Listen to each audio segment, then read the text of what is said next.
Há apenas um que é todo-poderoso, e a sua maior arma é o amor. Eu poderia dizer que quem disse isso foi algum teólogo, talvez argumentando sobre o Deus que é todo-poderoso e ao mesmo tempo todo-amoroso. Mas quem disse isso, na verdade, foi o Stanley Martin Lieber, ou Stan Lee, como era conhecido, através de um dos personagens em uma das suas histórias em quadrinhos.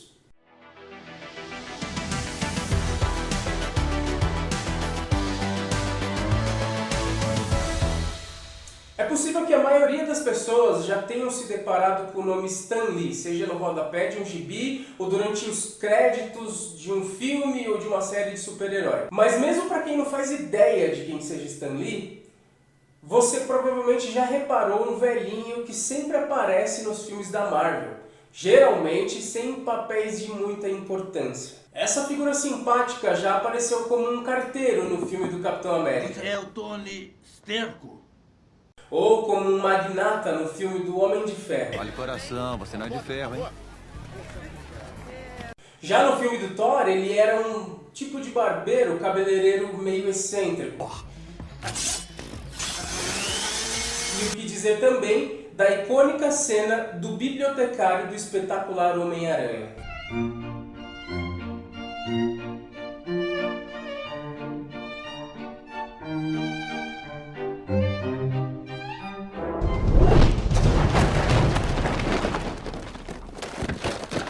Tá, mas e aí? Quem é o velhinho simpático? A contribuição do Stan Lee para o universo da Marvel, aliás, não só da Marvel, mas no universo dos super-heróis como um todo, vai além dessas participações, dessas aparições nos filmes. O Stan Lee é a mente criativa por trás de boa parte dos personagens e das histórias de super-heróis que nós conhecemos hoje. Ele era de uma família com poucos recursos financeiros, era uma família de imigrantes judeus que não tinham uma condição financeira muito boa, mas a ironia é que isso contribuiu para o sucesso do Stan Lee como escritor. Porque baseado ou inspirado numa vida de muitas dificuldades, de problemas reais, ele começou a criar personagens com camadas mais profundas, personagens que têm problemas assim como nós temos. Eu posso pegar como exemplo o Coisa, que é um personagem, é um super-herói, faz parte de uma equipe, que é o Quarteto Fantástico, mas que tem problemas de aceitação da sua aparência. Então é um personagem com superpoderes, mas é também um personagem com camadas mais interessantes.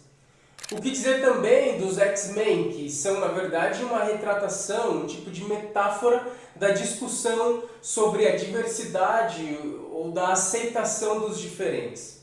Também tem o caso do Homem-Aranha. O Homem-Aranha, que aliás é o personagem mais famoso do Stan Lee, é um cara que ganha superpoderes, mas que vive duro, sem dinheiro, precisando lidar com a questão de contas para pagar e depois com problemas no casamento. Enfim, são personagens com superpoderes, mas são personagens que têm problemas da vida real, têm problemas do cotidiano, e isso acaba criando, na época foi um grande sucesso e é até hoje, porque cria uma identificação com o público. When we created our Marvel Comics heroes, we gave them money troubles. They occasionally had problems with females. They had trouble getting a date or romantic problems. They had trouble paying their rent. With a character like Spider-Man, he'd worry about acne or dandruff or an ingrown toenail. We tried to make them as human and realistic as possible. Peter Parker é um aluno do ensino médio que foi picado por uma aranha mutante, aí teve seu DNA modificado e ganhou superpoderes e se transformou no Homem-Aranha. Essa história todo mundo conhece. Mas eu queria lembrar com vocês um momento muito interessante, que é um diálogo entre o Peter, que tinha acabado de ganhar seus superpoderes, e o seu tio, o tio Ben. Um diálogo sobre responsabilidade. Esse tal de Flash Thompson, ele provavelmente mereceu uns tapas. Mas só porque você podia bater nele, não lhe dá o direito de bater. Lembre-se, com grandes poderes, vem grandes responsabilidades. Com grandes poderes, vem grandes responsabilidades. Talvez essa seja a frase de maior sucesso, ou a mais conhecida do Stan Lee, que foi dita pelo tio Ben nessa história de origem do Homem-Aranha. E é sobre essa frase que eu queria refletir um pouco hoje. Para isso, eu queria relembrar duas situações que fazem parte da história bíblica, mas que também fazem parte dos nossos dias atuais. São duas ideias, dois conceitos que estão entre nós. Há quem acredite, ou melhor, há quem não acredite que a graça é suficiente para salvar o homem. Algumas pessoas apegadas à lei vão entender que o homem precisa contribuir de alguma forma com as suas obras para tentar alcançar a salvação. Ou se nós não dependemos dos nossos esforços, é muito fácil, porque então eu posso simplesmente não fazer nada e sou salvo. Isso é a graça. De contrapartida, há também um segundo grupo que entende que, já que a graça superabundou, então eu posso fazer o que eu bem entender da minha vida. Algumas pessoas usam o argumento da graça para viver uma vida promíscua, já que a gente não tem nada que a gente possa fazer para que Deus nos ame mais, nos ame menos. Uma vez que somos salvos por graça, não tem nada que eu possa fazer para interferir, então eu posso viver do jeito que eu quiser. No capítulo 6 da Carta aos Romanos, Paulo vai combater essas duas visões. Ele começa o texto assim: permaneceremos então no pecado para que a graça transborde entre nós? Claro que não.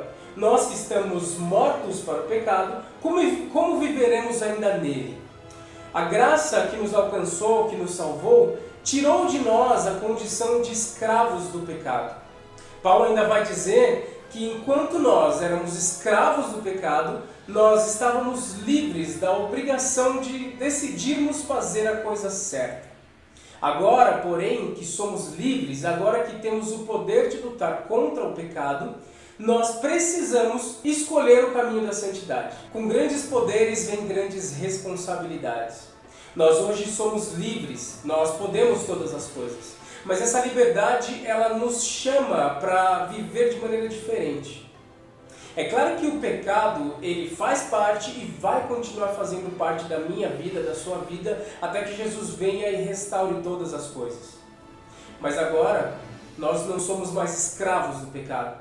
Agora nós podemos todas as coisas. Só que esse poder todas as coisas nos coloca diante da oportunidade de demonstrarmos amor, de demonstrarmos gratidão, de demonstrarmos temor e obediência àquele que nos amou primeiro. Então, que a ideia, a percepção de que somos salvos pela graça, de que recebemos isso de graça, de que agora podemos todas as coisas, nos encoraje não a viver de qualquer forma.